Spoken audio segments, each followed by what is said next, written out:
All right, let's do it. Hey, folks, welcome to the Public Podcast. I'm your host, JD Durkin. To keep up with all of the latest market news and to hear more in-depth interviews with business as well as technology leaders, be sure to subscribe on YouTube at Public Invest or at Spotify at The Public Podcast.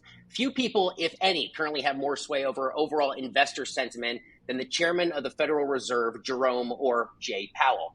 As the lead central banker's words are proving to be a bit unwelcomed by Wall Street as he delivers remarks on Capitol Hill this week. Stocks fallen sharply in the session today following comments from Powell that indicated the central bank could accelerate the pace of rate hikes and that the ultimate terminal rate will prove to be higher than previously anticipated, at least by many. We're breaking it all down now with Danielle DiMartino Booth. She's the CEO and Chief Strategist at Quill Intelligence, an economist and former Federal Reserve insider. Danielle, it's great to have you. Thanks so much for having me this afternoon on this famous Fed day. Hey, listen, we love Fed days, the good, bad, and the ugly. We take them all because they're important to help us all better understand where we are and, of course, where we go from here. Let's start first with of course, you got the written testimony from Mr. Powell, and then you got the Q&A, the at times kind of testy exchanges with lawmakers. Do you think anything we heard from Jay Powell should be a surprise given the recent data? And do you think the Fed's a bit maybe overly dependent on data, I wonder? I don't think that the Fed is overly dependent on data. I don't think there is such a thing. I do tend to worry that the Fed is looking at the wrong data in the sense that they do, how many times during his testimony today did he reference the unemployment rate being at the lowest level since 1969? Of course, the unemployment rate is the most lagging of all economic indicators. There are other real-time metrics that tell you that, gee, look, Meta's pushing through with its second round of layoffs. So we're getting deeper into this layoff cycle, which is not yet reflected in the most lagging unemployment rate. And yet, he made some real points today when he said, if, as Elizabeth Warren is concerned, there are 2 million people who lose their jobs, and even if the unemployment rate was to get to 4.5%, let's call it 4.6%, which the Fed is projecting, he said that's still about one of the lowest rates that we've seen in 75 years. So I felt like he did a good job today of contextualizing some of the only real criticism that was more criticism of Fed policy, less political posturing. Yeah, absolutely. And of course, there is, in general, no shortage of political theater oftentimes. It's an opportunity for lawmakers in both parties to try and score at least a few points with their base, their constituencies or so. What was amazing was, as I was watching the first hour or so, I was very closely following the CME Group's FedWatch number. This kind of gives the statistical gauge for what might happen for the upcoming March meeting. I'm sure you saw it like I did, something that was kind of unthinkable 6 weeks ago, 8 weeks ago, 50 basis points for March, now really starting to creep back up there. I mean, give me your response. Mr. Powell, of course, not going to take something like that off the table, but the conversation has shifted pretty quickly. Well, I'm going to get a little bit in the weeds with you. The third week of the individual income tax refund season is typically when we see it peak.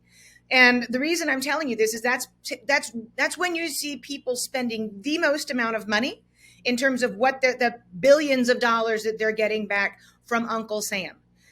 True to pattern, that did peak February the 17th, 2023. And this morning, before we went into the testimony, we saw Manheim come out and announce that used car prices had increased more than they'd anticipated. So investors were already very nervous going into this number because you've got the writing on the wall that next week's CPI, consumer price inflation report, could be hotter than what's being expected, such that Powell is going to be following through on this potential threat to raise interest rates by 0.5 percentage point instead of what we were pricing in, it feels like just hours ago, just 1/4 percentage point.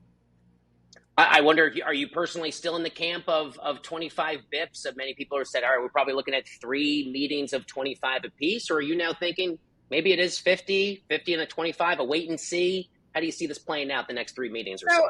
I usually have a really good answer for you. And I'm usually like, it's either 25 or 50. Right now we've got about 73% of the U.S. population living in states where jobless claims are rising.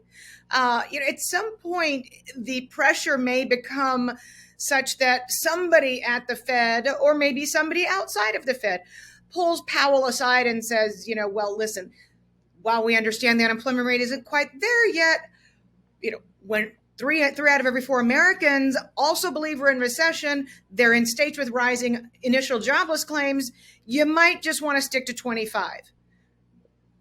It all depends on whether or not he's really trying to kill the Fed put, which I've been saying for almost a year now. That's a whole different type of driver.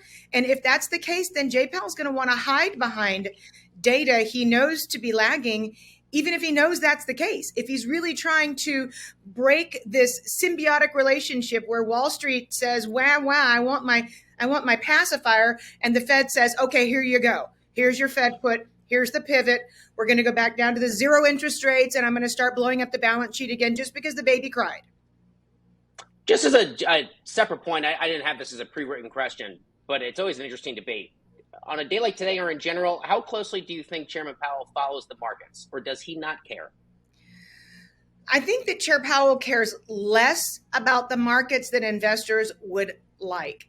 He is not naive to the markets. However, this is somebody who worked at the Carlyle Group before coming on at the Fed. He speaks with investment bankers. He speaks with hedge fund managers. He was part of the private equity world. He understands these markets.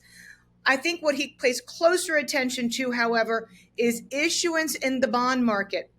It's bond yields. It's whether or not there's anything that's really falling apart on the credit side. Now that filters into the real economy much more quickly than some CEO's bonus being dinged because his stock price went down, which I think Powell cares less about. But credit, he understands better, and he pays much closer attention to. And so far, we've had one bankruptcy after another, and nothing really has broken.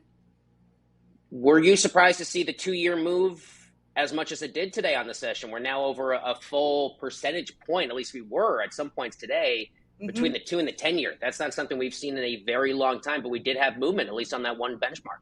Yeah. So, JD, back in June of 2021, when I first told our clients that they should expect not only the yield curve to flatten and invert, but invert all the way to 100 basis points in the negative, I thought they were going to carry me off to the funny farm. So nobody thought they're like, what is she talking about? And the only thing that gave me this notion was that, as we were speaking before we started recording, Jay Powell's no PhD in economics. And he understands that at some point, this dysfunctional relationship between the markets and monetary policymakers, it has to be broken, or maybe it's never going to be broken. And we end up with some cataclysmic financial crisis if that relationship's never broken, or he can attempt to make that happen. And if that's going to be the case, then we're going to be, as I keep tweeting out, hashtag higher for longer. Nobody's used to higher for longer. They're all used to lower for longer. But how does higher for longer manifest? In a triple-digit inversion in the 2s, 10s. Wow. Okay. That's definitely something to continue to follow then. And I'm glad that you and I could have this conversation on today of all days, especially given the movement that we did see on that 2-year benchmark off of Powell. It was fascinating to watch both stocks and bonds in real time, just within the very first few comments. I mean, Tim Scott started to speak. By the time you got to Elizabeth Warren, you had significant movement on the day. It was fast. It was a fascinating 2-screen to watch the big board and to watch what happened with bonds as well. Give me your sense. I mean, we talked the pace of rate hikes a lot, something Mr. Powell speaks a lot. We also got the terminal rate. Is there one that's more important than the other? I mean, does it really matter if it's 50 for March, 25, and then wait and see versus 3 FOMC meetings of 25? Or is it more important just to say it doesn't really matter the pace that we get there? What matters is the terminal rate, and to your point previously, how long it stays there for. I think the point more so is if he manages to push into July. And as we veer towards this debt ceiling standoff in Washington, D.C., I think the point is much more so how long he's able to maintain this high rate regime, because he does continue. Right now, the estimate is for $60 billion in treasuries and maybe $13 billion in mortgage-backed securities. He continues to decrease the size of the Fed's balance sheet every single day that the Fed maintains hashtag higher for longer. And I think that that's what people should pay attention to, because we are in a double tightening regime. He only talks about rates and rate policy and pace of rates and how long we're going to keep rates high. That's what he speaks about. But he knows darn well that he's reducing the size of the balance sheet at the same time, and that's delivering the same amount of tightening that the rate hikes are. So I don't think it's the level as much as the longevity. And that has led some to wonder if there are kind of distortions, therefore, in the bond markets, the point of all these mortgage-backed securities. And my goodness, and I think I caught that from some lawmakers today saying, look, I more or less understand why you advocated for the policies you did back in the spring of 2020. None of us had any idea where we were going. But to your point, I'm glad that you mentioned that, because of all of the Powell things in the world, there are some that get overly discussed, and I understand why, but some to the point about QE and QT that maybe don't get the attention that they should. And so I'm glad. Yeah, go ahead. I'm listening to some senator from Las Vegas, talk from Nevada, saying that, that unemployment is higher in Nevada and home prices are too high. And I'm like, why isn't anybody asking him why he had to hoover up a third of the mortgage-backed securities market in the same in the same question? Why did he have to pour fire on what was already an exodus to the exurbs flame? I mean, why did he need to do that? And nobody actually makes him drill down to what I think was a massive policy error on his part, because now he's a prisoner inside of these massive mortgage-backed securities holdings on the Fed's balance sheet. If you don't mind me saying, I don't know if the Senate Banking Committee is looking for outside advisors to help script their questions next time, but I absolutely volunteer you for the job. I've covered so many of those congressional hearings as a reporter, and I've said, my goodness, if there were maybe just some people a little more sharply attuned to the actual issues at hand, you get more substantive back and forth. So I appreciate that. So I'll talk to the senators down there, see what we can do. Any silver linings, though, to take away? Obviously, it's a lot of doom and gloom, a lot of red on the big board in today's session. Anything give you a sense of optimism, perhaps?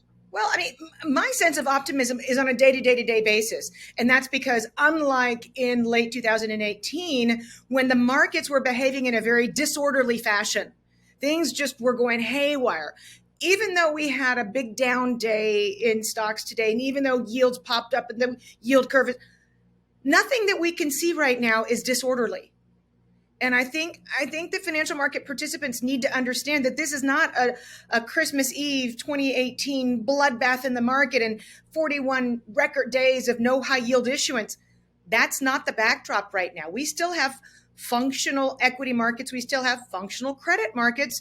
And that's really what Jay Powell wants. He wants a controlled demolition. He wants one by one to take the deadwood out of the system and thereby make it stronger over the long term. It's anybody's guess if he can keep going, because again, DC, if they really push the envelope like they did in 2011 with this debt ceiling standoff, all bets are off. I mean, my goodness, I shudder to think, given how well I know the makeup of this current Congress, and if the messy speakership fight was any indication on how even members of the same party are hardly seeing eye to eye, my goodness, it will certainly be an issue to closely follow. It's also interesting to me when we have a day like today, obviously all eyes on Jay Powell today and tomorrow, but he doesn't get to necessarily pick when this happens. And I wonder if it's more advantageous for him to have gone through this today ahead of Friday's jobs report, or if he would rather have a post 517 blockbuster jobs report to sort of bolster his case a little bit more one way or the other. But either way, looking ahead to Friday, I mean, give me your sense on how everything we heard from Chairman Powell today, may directly work into Friday morning's numbers or may be totally blown up by Friday morning's numbers. And I also expect you're probably not expecting a top line print of 517 like last month, right?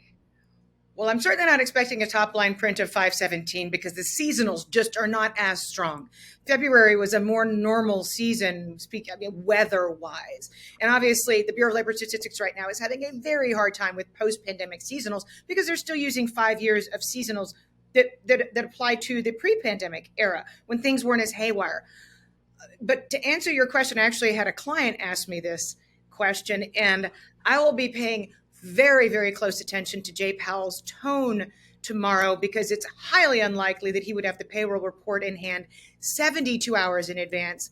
It's highly likely he will have the payroll report in hand 48 hours in advance. So I will see if his tone changes or not when he's in front of the House of Representatives tomorrow and see if he's as resolute as he is. We will see. We'll see come Friday, but I only worked there for 9 years. On occasion, Federal Reserve leaders get the data in advance. Yeah, I gotta say, I've talked to so many people today and all week long, and this is you're the first person I've spoken to who gives that 48-hour notice, and that's what you get when you talk to a real central bank insider to get that type of information. I appreciate that. Now, I will be listening. Former, yes, of course. Well, no, of course. I'm saying someone who was and did the job for nearly a decade, as you said, and that's really incredible. So I appreciate that. Before we wrap up the interview, and I could do this for an hour. I love having this conversation with you. Anything else that you think is top of mind that maybe business reporters, headlines, this network, that network, what might we miss that you were closely paying attention to? You might want our viewers and listeners to take away from a week like this.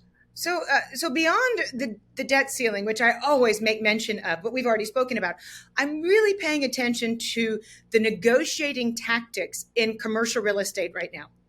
I've been following the commercial real estate market for 20 years. I was surprised during the subprime crisis to hear about jingle mail and people mailing their keys back to their lenders, their mortgage lenders. You know, the stripper in The Big Short who had 5 mortgages, and she just walked away from all of her properties because she had no equity in them. It's a little bit of a different dynamic when somebody's doing jingle mail with a $1.7 billion portfolio of office buildings. So that is the only area of the market right now where I really am lifetime witnessing fireworks.